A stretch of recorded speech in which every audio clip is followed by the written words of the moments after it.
Hi guys, James at RampantLionReviews again for you today with another beer review. For this one we are going to head up to Norway, and this is my first Norwegian beer review that I'm filming for you since I moved here to Lund in Sweden. So it should be quite an interesting one. I've only done 2 or 3 Norwegian reviews for you before, but this is a new brewery to me. This is Austmann Bryggeri, and these guys are from Trondheim, which is about a third or a quarter of the way up that very long Norwegian coastline. And today we're having a taste of their Sjokolade Kirsebærporter. So it's a chocolate and cherry flavoured porter. This one should be very interesting. I just saw this today in my local Sjokolade and never heard of this brewery, never tried a chocolate and cherry porter, so I thought this would make a very interesting review, so I hope you enjoy it. But anyway, as always with my reviews, I'll tell you a little bit about the brewery. If you want to get straight to the tasting, just fast forward. All of the usual websites are in the video description below, so there's the link to my future reviews from these guys, a link to the brewery website, the Facebook page for the channel, and also my Untappd profile, and feel free to connect with me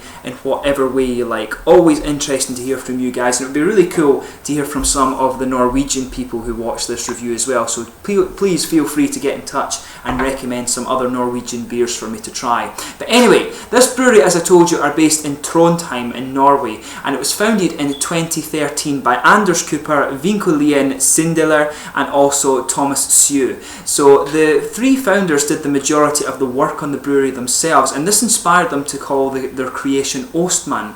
Now the brewery is named after these Austmann, or Eastmen if you like, and these guys were adventurers who used to travel away from Norway as traders, adventurers and craftsmen. You're talking back about the year 900 here. But originally the brewery was very small and they only sold their beers locally, but they're now sold all over Norway and they're available in Sweden and in Denmark as well. The Norwegians have a similar system to Sweden where the state owns all of the beer shops or all of the alcohol shops. We have Systembolaget in Sweden, and in Norway they've got one, it's called I think it's called Statmonopolet or something like that. But all of the beer shops in Sweden and Norway are owned by the government, and it's the same in Iceland with Vinbuden as well. But at the start of 2013, after they'd managed to secure deals for Sweden and Denmark to get their beer, they started exporting to Germany as well. So those of you watching in Germany should be able to find some of these Austmann beers there. But the brewery have actually cultivated their own yeast strains, and apparently they receive the majority of their malt from England as well, and they do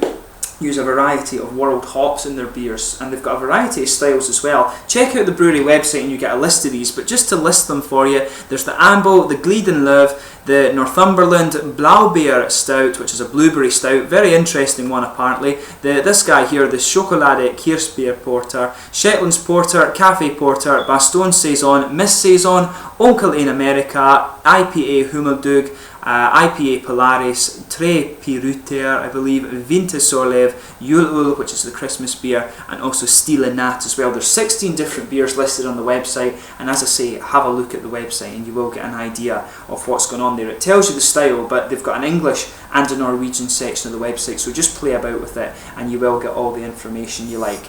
But anyway, let's move on to the tasting of this beer itself. This one is a 7.5% porter. It tells you on the side about the different characteristics of the beer. It's got bitterness, I think smoothness, and malty and sweetness and things as well. I don't really, as I said, I don't speak Norwegian and I'm not so good at Swedish yet either, but it does have a bit of a description on the back, so hopefully if I send them this review they can maybe give me a bit of a translation of some of the beers as well. But yeah, that's something to add for another review later on. But I'll just let you have a quick look at the artwork of this one before we open it up. As I said, 7.5% porter.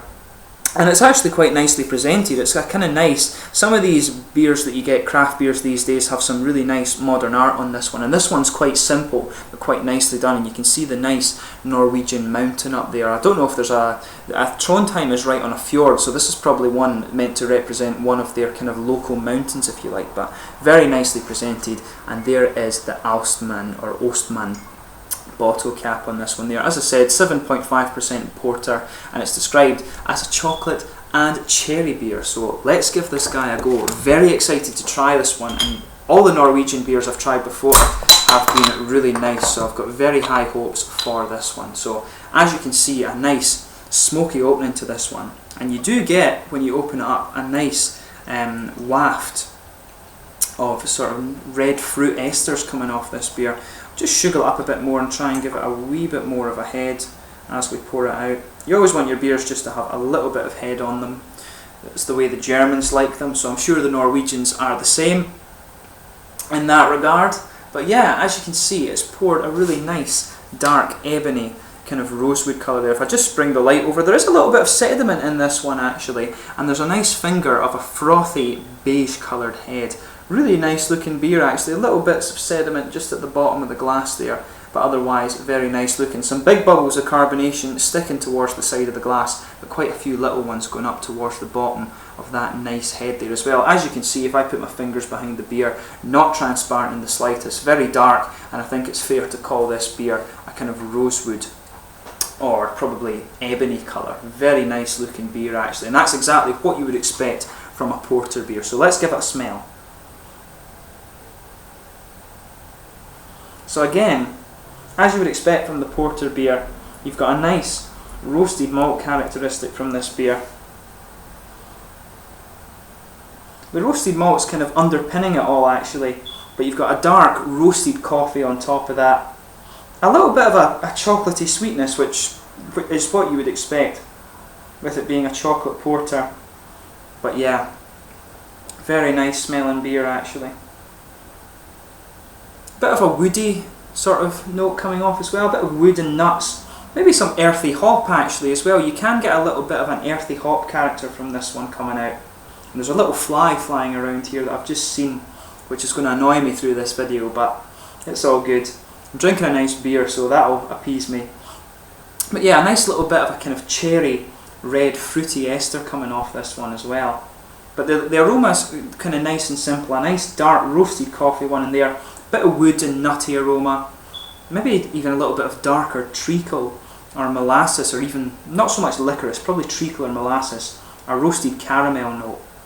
But you can get the red fruits coming out there, and you can pick out just a little bit of cherry, but it does come across as more of a kind of general red fruity ester note. But should be a very nice beer anyway. So without further ado, let's get stuck into this one. So this is the Sjokolade Kirsebærporter from Austmann Bryggeri in Trondheim in Norway. Skål!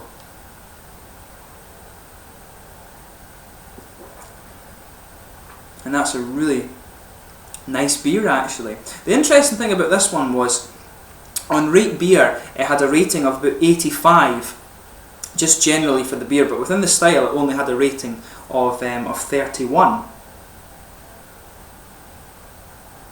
And I can see it's not your conventional porter, if you like. You can get some unusual flavours from this one, but it tastes good. I mean, I don't understand this rating beers within the styles. You should rate it on its individual flavour. That's the whole point of it, of craft beer, is to brew individual beers. That is very nice. With this beer, just sugar it around your mouth a little bit and let your whole palate adjust before you try to pick out the different flavours.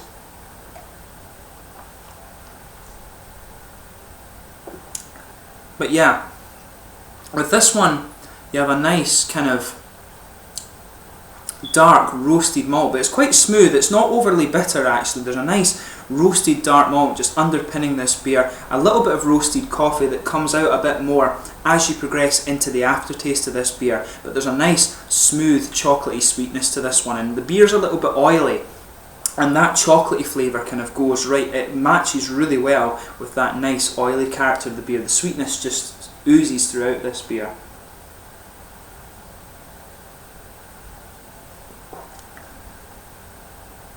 I want to say there is a definite kind of woody flavour coming off this one, and the aroma, it comes across as a little bit of more of a nut flavour, or nut aroma, sorry, but in the taste it really is more woody than anything. You can get just this nice little bit of nutty, woody sweetness right in the middle of the palate there. You've got just a little bit of woody character that kind of matches in. There's a bit of a kind of light bready character just goes right across the middle of your palate, and you've got this nice woody flavour in there, and then the dark roasted coffee just settles on top of that as you move into the aftertaste of this beer.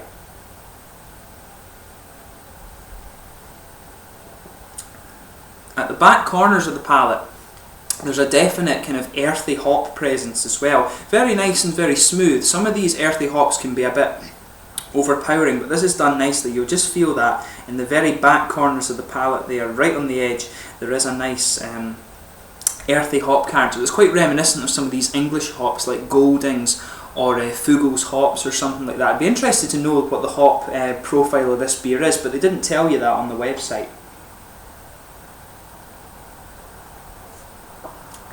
But yeah, there's a nice earthy hop character just comes around the edges of the tongue there, and it is very, very smooth actually. When you get towards the front of the palate, right at the front curve of the tongue, that's where some of these fruity esters are coming out there.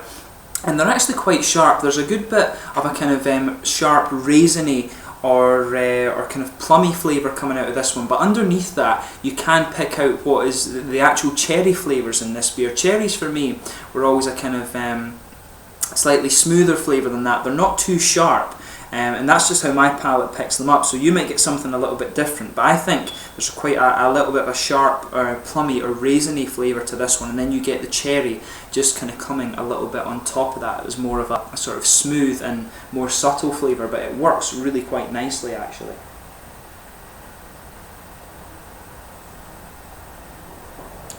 Yeah, so you'll get just a little oily bubble forming behind the very front curve of the tongue there, and some nice cherry and sort of figgy and raisiny flavours coming out there too. Just pay attention to that. But right behind, just in the middle of the tongue, there is a bit of dry character there, and that's that nice roasted coffee malt with a little bit of the woody flavours mixed in too. Very well done actually. So in terms of the mouthfeel of this beer, I would say definitely mid-bodied, maybe pushing the full-bodied characteristic actually. Very smooth, quite a slick mouthfeel to it.